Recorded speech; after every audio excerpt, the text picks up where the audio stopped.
Attention, une commande ne donne pas un plan, mais donne plus des axes de raisonnement, des axes de réflexion.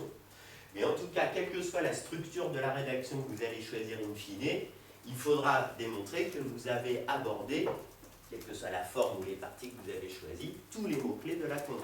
Ça, c'est le premier truc qu'un correcteur se pose comme question. Première question qu'un correcteur se pose. On corrige une copie. Et ça, on peut le voir vraiment avec un survol de copie. On n'est pas obligé de lire la copie dans les détail. Faites attention à ça, l'analyse. Ça va être aussi, on va le voir aussi avec un vocabulaire précis. Quand je parle de précision, c'est pas antinomique avec la concision. Hein. Je peux être concis et précis. Quand je parle de précision, je parle de vocabulaire, je ne parle pas de quantité d'informations. Attention. Ok ? Donc ça, c'est l'analyse. Analyse de la commande, pour notre épreuve, hein, et analyse du dossier documentaire. Ok ? Donc, est-ce que vous avez repéré les informations principales? Est-ce que vous avez pensé de contresens? Il y a des gens qui racontent malheureusement n'importe quoi. Ça, c'est l'analyse. Deuxième compétence, donc si je ne montre que l'analyse, je suis spécialiste d'un domaine. Donc il ne faut pas montrer que l'analyse, parce que si je suis spécialiste d'un domaine, je ne peux pas être spécialiste de tous les domaines. Donc ça va à l'encontre de la capacité d'adaptation. Donc attention à ça. De plus, on a une différence entre une posture de cadre, qui n'est pas forcément spécialiste, parce qu'il a les équipes à sa disposition, qui vont lui apporter la spécialité, qui vont lui préciser la spécialité, et la posture d'exécutant, c'est-à-dire que je sais faire, je rentre dans le détail pour faire. Un administrateur civil n'est pas un exécutant. Attention à ça. Hein. Donc attention à la posture qu'on démontre, qui je suis.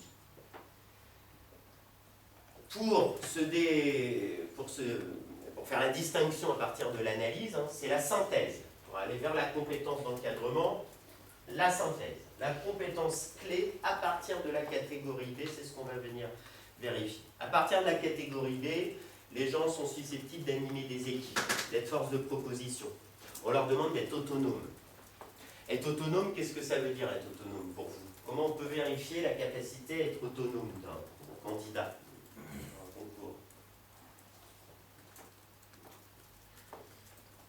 Être autonome, c'est savoir s'organiser soi-même, c'est savoir donc hiérarchiser ses priorités. Hiérarchiser ses priorités, c'est savoir décider. Ça, c'est utile, ça, c'est pas utile. Aujourd'hui, par exemple, qu'est-ce que je fais aujourd'hui? C'est de la prise de décision, de façon autonome, dans le cadre de mes missions. Attention, hein. On a toujours des chefs, hein. Toujours, hein. On a toujours des fiches de poste, des chefs, cadre, cette autonomie. Et dans ce cadre-là, d'accord, la capacité à être autonome, c'est la capacité à décider. Lorsque je synthétise, je décide de dire ça, c'est plus important que ça. Je décide de parler de ça et de mettre de côté cette autre information. Ok ? La capacité à synthétiser, c'est donc la capacité à prendre des décisions. Donc c'est super important pour l'encadrement. C'est la capacité également à avoir une vision globale. Vision globale qui est essentielle pour la prise de décision. Pour pouvoir dire ça, c'est plus important que ça, je dois pouvoir comparer les choses. Là, je rentre un peu dans la méthode. Si je me construis des outils qui ne me facilitent pas cette comparaison, je me disperse dans mon travail, je fais 10 pages de prise de notes, je n'arrive plus à comparer les informations. Je perds la vision globale. La synthèse est beaucoup plus difficile. Donc il faut que je construise des outils qui me facilitent cette prise de décision, cette synthèse. Ça va ? L'organisation, donc là je suis sur les deux compétences de fond. On n'est jamais, c'est jamais tout l'un, tout l'autre. Il y a des gens qui sont un peu plus dans l'analyse, d'autres qui sont un peu plus dans la synthèse, mais ça se travaille ça. Ça se travaille grâce à des outils, il faut se connaître. Les outils, les exercices d'entraînement, quand vous préparez un concours, ils doivent vous permettre de réfléchir là-dessus. Est-ce que je suis plus dans l'analyse? Dans ces cas-là, il me faut un espace de travail hyper rigoureux, quoi. Si je suis plus dans l'analyse et que je prends l'habitude pour me rassurer, parce que quand je suis là-dessus, je suis sur la quantité, donc j'ai besoin de me rassurer, et donc je construis des outils de prise de notes à rallonge. Je fais 10 pages de prise de notes, alors qu'en fait, je vais rédiger 4 pages à la fin. Ça ne va pas du tout. Je ne m'aide pas. Donc dans ces cas-là, si je sais que je suis comme ça, il faut absolument que je réduise mon espace de travail pour me forcer à aller à l'essentiel, par exemple. donner des conseils un peu plus précis là-dessus. Si je suis déjà dans la synthèse, il faudra que je fasse attention, parce qu'il y a des gens qui manquent quand même vachement de précision dans leur analyse aussi. Donc c'est un petit peu des deux, la synthèse est quand même super importante. Ça va permettre donc, l'organisation, la troisième compétence clé découle directement de la synthèse, sauf que là on va le voir plus sur la forme, si vous voulez, ici, sur votre gestion du temps, votre méthode de travail. Les gens qui, sur un exercice de 5 heures, par exemple le nôtre, ils vont mettre systématiquement 6 heures, ça ne va pas. C'est 5 heures, c'est pas 6. Donc ça c'est l'organisation, gestion du temps, structure apparente de votre raisonnement sur la copie. La clarté, comment vous vous exprimez. Il faut être précis, il faut être clair. Ok, ça va ensemble, hein. Quelque chose qui manque de précision, manque de clarté. La clarté, c'est aussi simple, un vocabulaire simple. Simple égale clair, compliqué égale pas clair. D'accord? Donc ça c'est bien dit dans tous les rapports de jury, ENA également.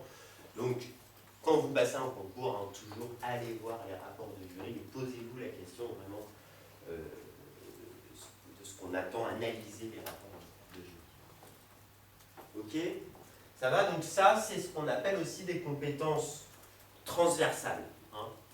Transversales, c'est-à-dire, ça c'est du vocabulaire de recrutement, transversales, c'est-à-dire qu'ils sont utiles dans tout type de poste. Dans tous les types de postes, on demande aux gens d'analyser, de comprendre les choses, de prendre le temps de la réflexion, de prendre un peu de recul, surtout dans le terme de management. C'est toujours un peu difficile, surtout dans la fonction publique, de savoir prioriser, d'être autonome, de savoir décider, la synthèse, d'avoir une vision globale, de savoir être organisé pour pouvoir organiser le travail des autres, c'est la moindre des choses, et de savoir communiquer, de savoir faire circuler l'information dans les services, de savoir expliquer les enjeux d'une mission ou d'une nouvelle mission à des équipes, à des partenaires, etc. Force de proposition pour un non-spécialiste. D'accord, ça va? Est-ce que vous avez des questions sur cette petite présentation initiale?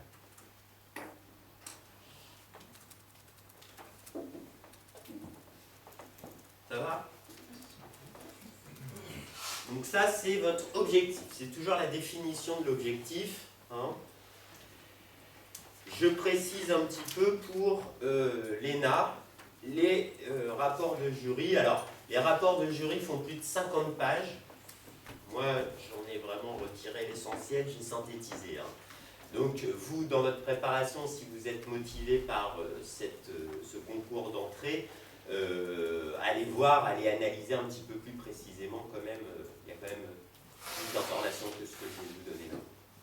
Mais mon but n'était pas de vous lire les 50 pages de rapport de jury non plus. En 2017, qu'est-ce qu'on nous dit? Alors, 3 principes ont été retenus pour constituer une sorte de fil rouge dans la notation des jurys.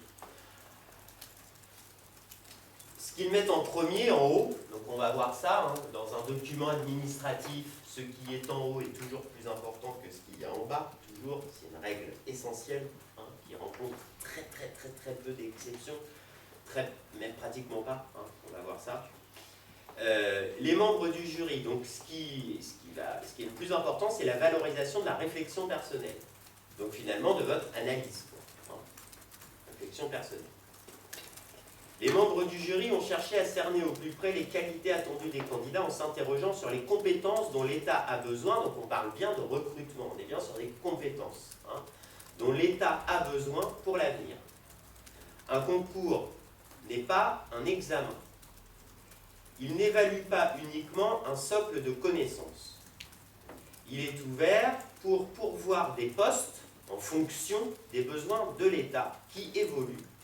Et les jurys doivent apprécier si les compétences démontrées par les candidats correspondent non pas à une grille purement académique, connaissance, mais à ses besoins.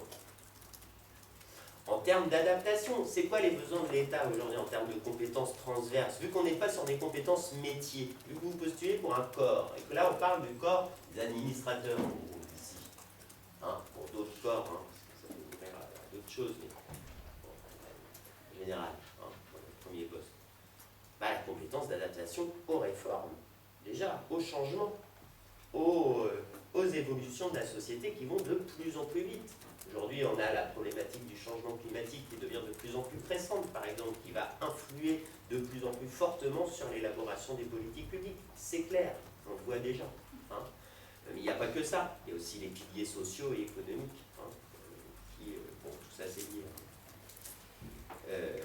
Et à une évolution de plus en plus rapide et aussi des attentes de la société, hein, qui évoluent aussi parallèlement de plus en plus rapidement. Donc la capacité d'adaptation, la capacité à innover, à proposer, hein, à expliquer aussi, à donner du sens, tout ça c'est vraiment essentiel. Donc on va le voir ça au travers des copies des épreuves écrites, plus que les connaissances si vous voulez. Hein. Parce que les connaissances, quand vous avez un sujet X, c'est un coup de bol. Hein. Cette année-là, vous avez les connaissances, l'année d'après, vous n'auriez peut-être pas. Hein. Donc on ne recrute pas sur un coup de bol, à vie. Parce que c'est ça le recrutement dans la fonction publique. Derrière, c'est à vie. Hein. Il y a quand même un enjeu. Quoi. Le fonctionnement d'État. Donc les compétences. Donc les jurys doivent apprécier si les compétences démontrées par les candidats correspondent non pas à une grille purement académique, mais à ses besoins. Le travail des jurys de concours est, dans cette mesure, différent de celui effectué pour évaluer des épreuves d'examen. C'est ce que j'ai essayé de vous présenter là. La capacité à proposer des solutions innovantes au-delà des idées reçues et des raisonnements formatés, l'esprit critique. Donc on va voir que là, ils nous mettent un petit peu la pression, mais j'ai essayé de le faire quand j'ai rédigé ma note. On va voir si vous pensez que c'est accessible. Moi, je pense que c'est très accessible. On va voir ça. Que la façon dont il présente peut vous mettre un petit peu de pression, mais finalement, ça peut être plus simple que vous l'imaginez. Donc, l'esprit critique, le courage d'une certaine forme de prise de risque.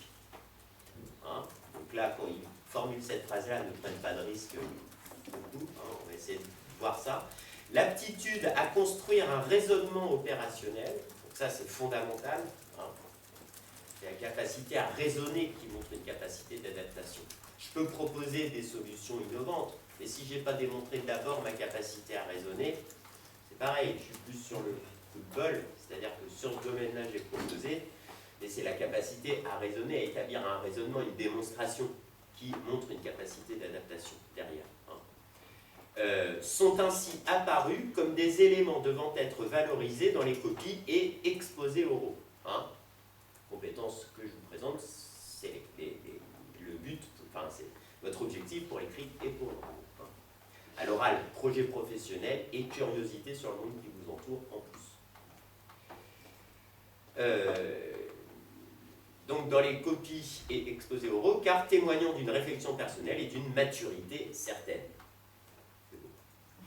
Ce principe a donné lieu à des corrections qui ont pleinement assumé de noter moins bien des copies complètes sur le plan des connaissances, mais sans engagement personnel, tandis que d'autres, moins académiques, mais témoignant d'une réflexion solide, ont été valorisées. Donc ça c'est super important. Hein. Ils ont favorisé ça plus que ça. Même si ça va ensemble. Hein. Si je ne connais rien à rien, mon analyse est plus difficile. Hein, c'est clair. Ça va ensemble quand même. Et vous n'êtes pas là pour faire un cours sur le thème. Surtout pas. Hein. D'accord. Hein. Donc, l'épreuve générale, après c'est les épreuves orales, donc je passe sur ce point-là. Confirme un petit peu. Alors, l'utilisation de toutes les notes et le discernement dans la sanction d'orthographe, on va voir ça. C'est une problématique de plus en plus forte, hein, l'orthographe. Même si c'est pas un concours d'orthographe, hein, attention. Hein. Mais bon, là, moi, je fais pas mal de prépa concours dans les facs. Là, je suis en train de faire de la prépa concours pour des licences dans une autre université. C'est chaud. Franchement, hein, on ne comprend rien à ce que les gens disent. C'est-à-dire que l'orthographe, à un moment donné, va impacter carrément, on se demande ce que la phrase veut dire. C'est pas juste un oubli de S. C'est chaud, franchement. Donc là, je ne sais pas comment vous êtes vous là-dessus. vous mettez pas la pression non plus. C'est pas parce que vous mettez pas la pression non plus, c'est pas non plus si vous oubliez des S ou quoi, on va pas vous sanctionner si vos compétences transversales sont bonnes, si vous montrez l'analyse, la synthèse, la clarté, etc. Mais faites attention quand même, hein, c'est une réflexion dans le temps. Les membres des jurys se sont accordés sur la nécessité d'utiliser la totalité des notes, le 0 étant réservé aux copies blanches, afin d'éviter le phénomène de la zone de confort de l'évaluateur. Ce principe exige de la part du notateur une réelle prise de position, mais reste difficile. La question de l'orthographe, c'est vrai, c'est difficile, a également, entre le savoir-être, si vous voulez, les connaissances, etc., c'est quand même difficile. Donc la clarté va faire la différence, hein, bien souvent. Faites attention à ça. La question de l'orthographe a également été abordée. Sans qu'un barème obligatoire de sanctions en cas de lacune soit adopté, les jurys se sont accordés sans difficulté sur une exigence de niveau général, sans verser pour autant dans une sévérité absolue, hein, dès lors que les fautes ne nuisaient pas à la compréhension. Dans votre temps, il faut toujours un temps de relecture. Sauf qu'au bout de 5 heures, c'est vachement difficile, je trouve, moi personnellement, de se relire de façon efficace. On va voir ensemble comment on peut le faire. Observation générale sur les épreuves. Hein. Donc les épreuves d'admissibilité, la forme, si nous ne sommes pas totalement responsables de notre calligraphie, il est utile de rappeler aux candidats que les correcteurs disposent d'un temps limité pour la double correction. Ajouter à leur travail ardu, souvent effectué après leur journée de travail. Ça, il faut le savoir. C'est-à-dire que c'est l'empathie, ça. C'est quoi la difficulté du correcteur dans son travail, en fait? Il faut que je le connaisse, sinon je ne m'adapte pas à ça. Hein. Et j'ai un comportement un peu scolaire où on me demande de rédiger un truc, je rédige et puis fais ton boulot. Mais non, c'est pas comme ça que ça marche. On démontre en fait des qualités, on démontre l'empathie. Il est utile de rappeler aux candidats que les correcteurs disposent d'un temps limité pour la double correction. La nécessité de déchiffrer mot à mot des copies, a fortiori lorsqu'elles sont longues, et parfois en s'y reprenant à plusieurs reprises, c'est courir un risque. C'est clair, hein. Tout simplement qu'on ne vous lise pas. Je vous le dis là. Là, ils sont gentils, hein, ils disent qu'ils lisent plusieurs fois. Mais... à la fin du tas de copies, si vous voulez, on ne va pas vous lire plusieurs fois. C'est clair. On va vous mettre 8, au revoir, et puis vous n'irez pas chercher un concours. Vous direz, ah, c'est dur le concours. Sauf qu'on ne vous aura pas vu. Il est encore augmenté lorsque l'orthographe et la syntaxe sont approximatives, voire quand des corrections multiples des ratures donnent l'impression d'une certaine panique. C'est-à-dire que votre comportement, on le voit en lisant les copies, en fait. On le voit au travers de la lecture d'une copie, on voit énormément de choses sur qui vous êtes. Hein. Sur pas ce que vous connaissez, on s'en fout de ça, sur qui vous êtes. Comment vous prenez en compte l'autre. Comment vous avez une méthode qui vous empêche de paniquer ou pas. Il faut voir ça au travers d'une copie. Et toujours la capacité d'adaptation, c'est toujours ça qui est impacté derrière. Hein. Toujours, mettez-vous ça dans le crâne, hein. C'est votre objectif. Hein. Toujours démontrer ça, la qualité essentielle, c'est la capacité d'adaptation. Une copie est un peu comme un cadeau. Donc ça, je vous lis cette phrase parce que je la trouve très belle. Une copie est un peu comme un cadeau. Il est rare qu'il soit emballé dans du papier journal, même si moi je trouve que c'est vachement développement durable. Mais bon. Heureusement que de telles copies ne sont pas la majorité. Les copies très longues sont rarement synonymes de qualité. Donc ça, c'est important aussi. Hein. A fortiori, quand le libellé du sujet commande une approche opérationnelle. Entre parenthèses, ici, note pour le ministre.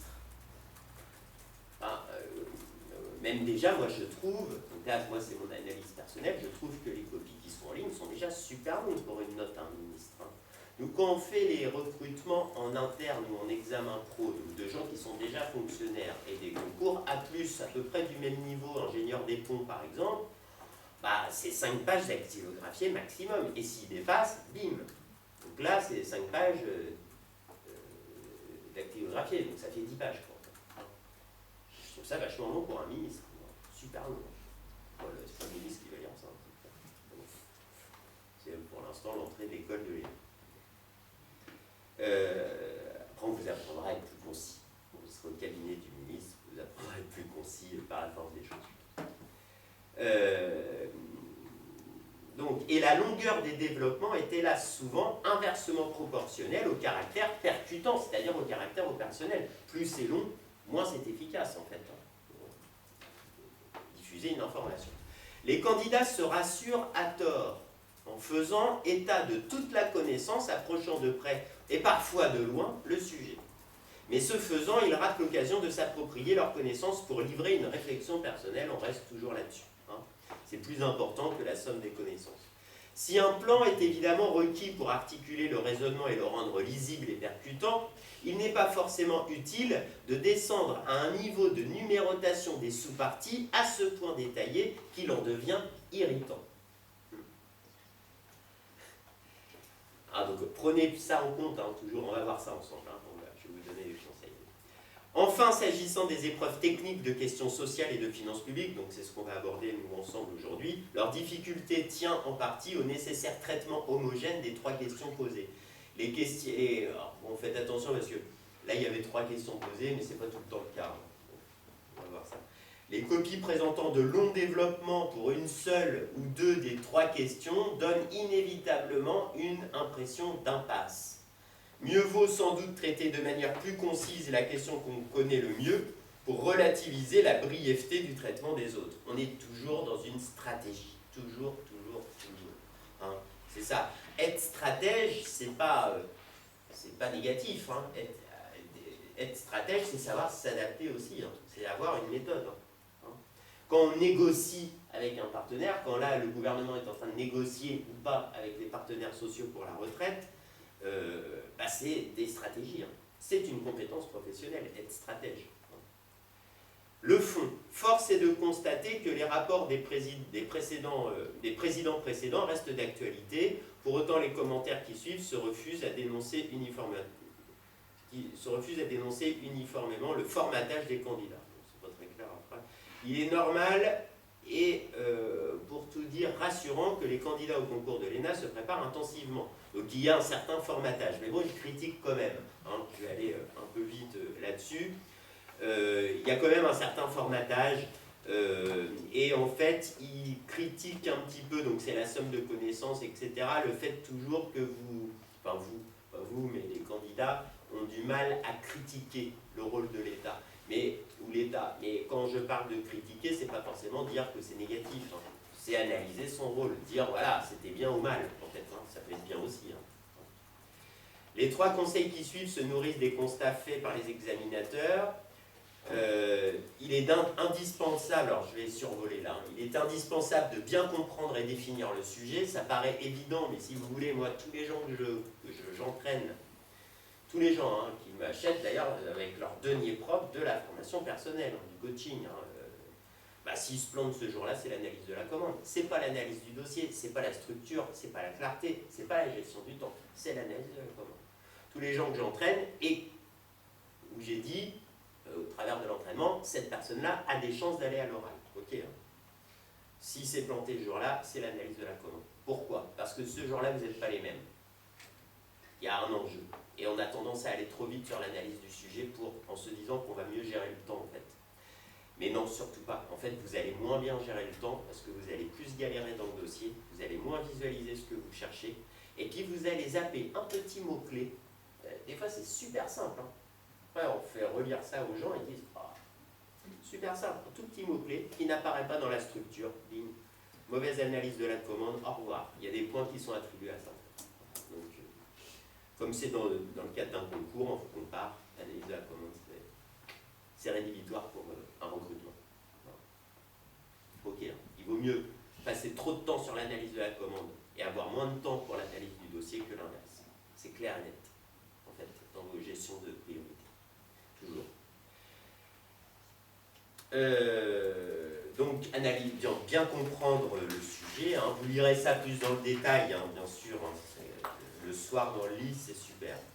Les sujets assortis d'un dossier ne peuvent se résumer à une synthèse de documents. Alors là, c'est là où ils sont un peu contradictoires entre les deux, ou sinon ils appellent ça aussi une synthèse de documents dans d'autres rapports. Mais bon, on va voir ça. Vous vous basez quand même vachement sur les documents. On va voir ça ensemble. Tout y est pour moi. Dans le dossier, tout y est. En tout cas, question sociale, tout y est. C'est clair. Et de plus, pour garantir l'égalité d'accès, n'oubliez pas que eux, ils ont les informations du document, ils n'ont pas les connaissances supposées de tel ou tel candidat, ils ne connaissent pas.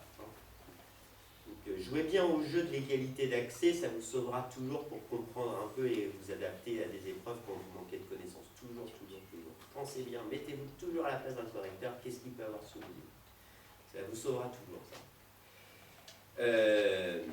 Des sujets assortis l'un à l'un, c'était là souvent le cas, bon, pour la synthèse, alors que les dossiers ne dispensent pas les candidats d'une réflexion personnelle assortie de propositions. C'est-à-dire qu'on va voir que les propositions ne sont pas forcément dans le dossier, que vous pouvez aller plus loin. Mais ce n'est pas des propositions où vous devez être spécialiste de la politique publique, c'est hyper transversal, mettre en place une concertation avec les partenaires, définir un plan d'action, un calendrier, tout ça c'est bon pour toutes les problématiques si vous voulez. Donc vous, dans une prépa concours, comme vous savez aujourd'hui que dans les notes, parce que ça a évolué, avant c'était vachement notes de synthèse très académique, aujourd'hui c'est très professionnel, on vous demande vachement d'être force de proposition, bah, quels sont les moyens de l'État, qu'est-ce qu'on peut mettre en place, quelles sont les propositions types qu'on pourrait mettre en place, et ce jour-là vous les adaptez. C'est toujours du bon sens en fait, et montrer qu'on s'intéresse un peu au monde qui nous entoure, surtout qu'on passe des concours comme ça. Donc pour répondre de manière opérationnelle aux questions posées, quels sont les risques d'une réforme, quelles sont les bonnes pratiques à adopter, quelles améliorations peuvent être apportées à un dispositif. Mais bon, vous avez les problèmes du dispositif dans le dossier. Donc par exemple, s'il y a un manque de clarté dans le dispositif parce qu'il y a une telle mesure qui n'est pas claire, on va proposer de la clarifier. Je veux dire, c'est pas plus compliqué que ça. Hein, on est force de proposition. Ok. Un plan sert à soutenir, donc c'est le troisième point, un plan sert à soutenir une démonstration et à articuler le raisonnement suivi. Alors là, je vous demande de réfléchir juste à cette phrase-là. Un plan sert à soutenir une démonstration, parce que c'est une grosse difficulté dans les épreuves sur le dossier, qui va avec, pour moi, le formatage des candidats et avec la mauvaise gestion du temps, c'est-à-dire se précipiter dès le départ. C'est pas aller vite sur une solution qui me permet de bien gérer le temps. C'est quoi bien gérer le temps en fait? Est-ce que vous pourriez, est-ce qu'il y en a parmi vous, parce que là je parle, faites attention parce que moi je parle. Hein, donc, si vous avez envie d'en placer une, n'hésitez pas à m'interrompre.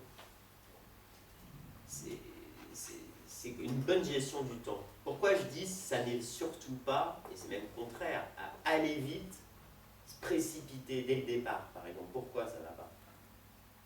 Pourquoi c'est même contraire à ça? Et ça va avec ça, le point 3. Le plan sert à soutenir une démonstration et à articuler le raisonnement suivi. Qu'est-ce que ça implique au niveau méthodologique, ça, cette phrase?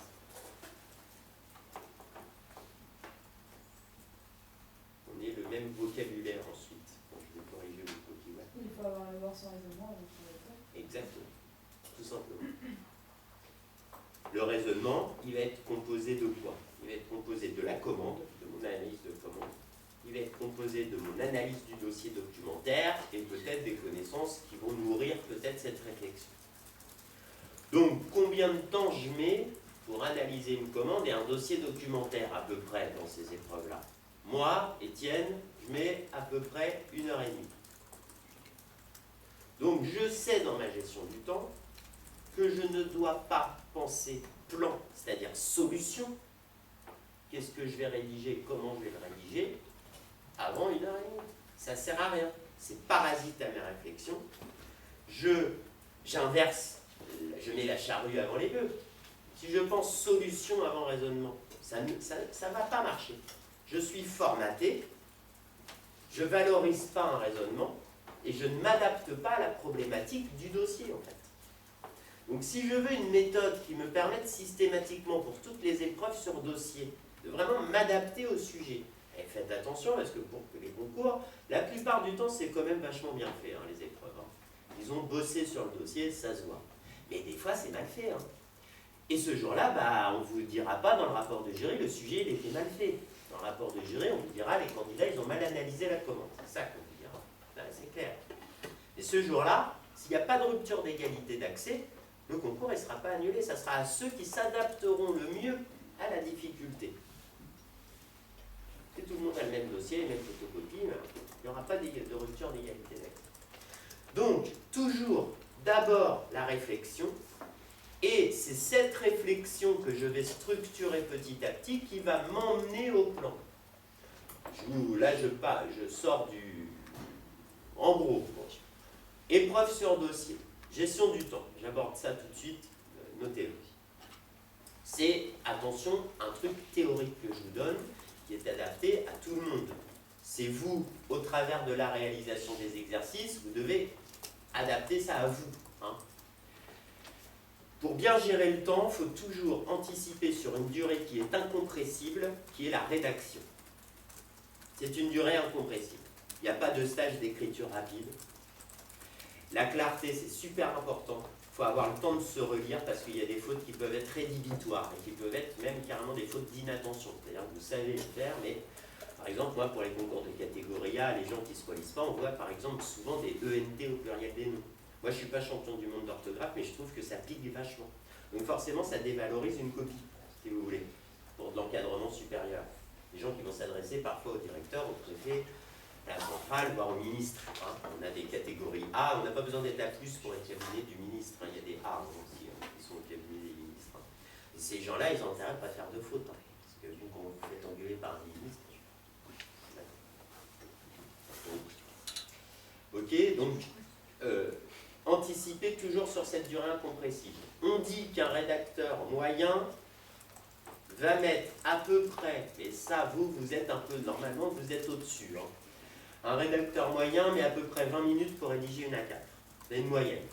Une moyenne. Et vous devez aller un peu plus vite. Vous êtes dans la moyenne plus, hein, pour le concours ENA en tout cas. Ok. Moi, je conseille ici, pour vous, pour l'exercice que vous allez faire, de vous mesurer. Mesurer le temps dont vous avez besoin, vous, pas votre collègue, le formateur ou quoi, vous, pour rédiger le devoir. Ok, vous vous mesurez. Parce que c'est le temps que vous devez absolument garder pour la fin. N'oubliez pas, gestion du temps, clarté, orthographe sont quand même importants. Donc il faut s'accorder du temps à la fin pour ça. Ok? La moitié du temps. Devoir de 5 heures, à peu près 2h30 de rédaction. Moi, c'est ce que je vous conseillerais. Donc, ce qui fait qu'il vous reste la moitié du temps, à peu près, pour analyser la commande, analyser le dossier, structurer votre raisonnement et arriver à un plan. Ok, hein? Si je mets 2h30 ici sur mon exercice de 5 heures pour rédiger, je conserve cette durée-là. Attention, on n'est pas à la minute près, hein, mais à peu près, je conserve cette durée-là. Je suis hyper rigoureux dans ma méthode, hein. C'est-à-dire que je dois absolument garder cette durée, quel que soit mon travail en fait. Hein. Si je n'ai pas le temps de rédiger, de toute façon ça ne va pas. Donc, si je mets 2h30 pour rédiger, ça veut dire que je mets 2h30 pour arriver à mon plan. Ok? Parce que le plan, qu'est-ce que c'est un plan de rédaction? C'est ma solution. C'est ce qui va me permettre de rédiger, de structurer ma copie. Un plan, ça ne me sert pas à moi pour comprendre mon histoire, ma problématique. Un plan, ça sert, c'est pour l'autre, celui qui va me lire. Ça sert à structurer une rédaction. Moi, je n'ai pas besoin d'un plan précis pour comprendre la problématique, non. Par contre, si je veux l'expliquer à l'autre qui va lire ma copie, j'ai besoin d'un plan pour clarifier cette copie. On est d'accord, hein? Donc un plan, ça ne sert... Enfin, je vous dis, on est d'accord, je réponds tout seul, vous êtes d'accord. Un plan, donc, c'est la formalisation d'un raisonnement. Ok? C'est ça un plan. Je raisonne, je formalise ce raisonnement, je le structure, je le formalise et je rédige. Donc un plan, vous n'y pensez pas tout de suite, vous savez que c'est votre objectif. La commande va vous donner des axes, vous allez voir, des axes de raisonnement qui vont déjà vous donner des panneaux indicateurs, mais ce n'est pas le plan, vous ne pensez pas plan. Je vous donne 3 axes, si ça se trouve le premier axe, c'est une phrase en introduction, ou si ça se trouve c'est une partie, ou si ça se trouve c'est une sous-partie, vous n'en savez rien encore. Du moment que vous y répondez, c'est pas très grave, ça va dépendre de la matière disponible ensuite. Ok, hein, ça va, je suis clair? Ok. Donc d'abord, vous avez des axes de raisonnement, des panneaux indicateurs qui vous aident à vous diriger dans ce raisonnement, vous organiser. Ensuite, vous avez un dossier documentaire et des connaissances qui vont nourrir ce raisonnement. Il faut du temps, hein. À peu près 1 heure au moins, hein, je pense, avant de déjà envisager la solution, au moins 1 heure d'analyse, c'est clair. Et une fois que j'ai terminé l'analyse du dossier et la mobilisation de mes connaissances, je vais pouvoir penser à la problématique. Je vais comprendre la problématique générale. C'est-à-dire, moi, la problématique, j'aime pas trop ce terme-là, je parle d'histoire. Quelle est l'histoire que je vais raconter à mon ministre, à mon destinataire? Et c'est cette histoire, donc si je traduis le mot histoire, si je le définis, c'est bien l'organisation d'informations qui répondent à une commande. C'est cette histoire qui va m'emmener à un plan.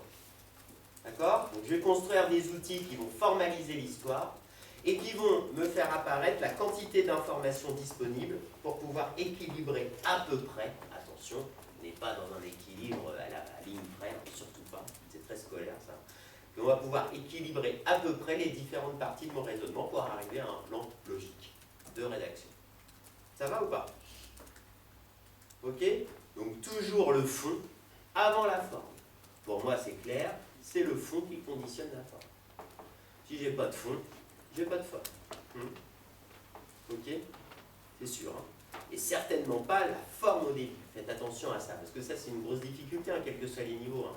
Pour se rassurer, on a tendance à déjà être dans la solution en fait. Si on a déjà la solution dès l'analyse de la commande, ça va être rédigé à peu près comme ça, ça nous rassure parce qu'on a avancé dans la gestion du temps, en tout cas on a l'impression.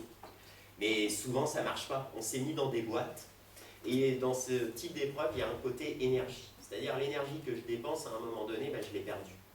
Et c'est pas au bout d'une heure et demie d'analyse sur une problématique complexe que je remets en cause et que j'ai l'énergie et le temps pour remettre en cause ce que j'ai fait forcément au départ. Donc si je me suis mis trop rapidement dans une boîte, généralement on n'en sort pas après. Et on va rester sur cette boîte, qu'elle soit efficace ou pas, en fait. Et on s'est trop rapidement conditionné en fait à l'échec en fait. Donc d'abord vraiment la réflexion sans forme, et la forme va apparaître petit à petit. Ça va?